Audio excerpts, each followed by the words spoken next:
বাধ্যতামূলক নয়। যদি কেউ আরেকজনকে হত্যা করে এটা বাধ্যতামূলক নয় যে তাকে হত্যা করতে হবে। ইসলাম বলছে যে সেই নিহত লোকের আত্মীয় স্বজনেরা যদি রক্তমূল্য নিয়ে হত্যাকারীকে ক্ষমা করে দেয় তাহলে হত্যাকারী কোনো শাস্তি পাবে না। তবে সাধারণ পরিস্থিতিতে যেটা হয়, ধরেন কেউ আরেকজনকে হত্যা করেছে আর আমি চাচ্ছি তার মৃত্যুদণ্ড হোক, কারণ হত্যার অপরাধ, এটা শাস্তি হলো মৃত্যুদণ্ড। আমি আগেও বলেছি যে আগের ধর্মগুলোতে যেমন বাইবেল চোখের বদলে চোখ, দাঁতের বদলে দাঁত, এভাবে চলে এসেছে। এখানে আমরা বুঝতে পারছি যে ধরেন আমি একজন মানুষকে চিনি যে অন্য মানুষকে হত্যা করে, নিরীহ মানুষকে হত্যা করে, তাকে হত্যা না করলে সে তো মানুষদের হত্যা করতে থাকবে। তাহলে এই আইনটা শুধু ইসলাম ধর্মেই নয়, পৃথিবীর বেশিরভাগ দেশে এই আইন আছে। যদি কাউকে হত্যা করা হয়, যদি কেউ কোনো মানুষকে হত্যা করে, দেখবেন অনেক দেশেই হত্যাকারীর মৃত্যুদণ্ড অথবা যাবজ্জীবন কারাদণ্ড হয়। ইসলামে একই। যদি সে কাউকে হত্যা করে, প্রয়োজন হলে তাকে হত্যা করা হবে। তবে নিহতের আত্মীয় স্বজনেরা হত্যাকারীকে ক্ষমাও করে দিতে পারে যদি তারা চায়।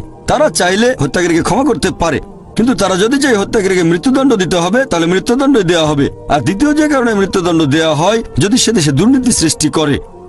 যেমন ধরেন একজন লোক কাউকে ধর্ষণ করলো, ধর্ষণ করা এটা আসলে দেশের মধ্যে দুর্নীতি সৃষ্টি করা। এরকম হলে সেই লোককে মৃত্যুদণ্ড দেওয়া উচিত, কারণ এটা একটা খুবই জঘন্য অপরাধ, এটা খুবই বড় অপরাধ। তাই এখানে মৃত্যুদণ্ড ছাড়া আর কোনো শাস্তি নেই।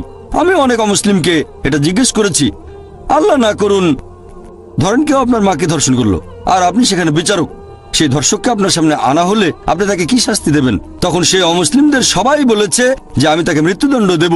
অনেকে এরকম বলেছে আমি তাকে যন্ত্রণা দিয়ে হত্যা করব। তাহলে দ্বিমুখী নীতি কেন? আমেরিকাকে এখনকার দিনের সবচেয়ে উন্নত দেশ বলা হয়ে থাকে।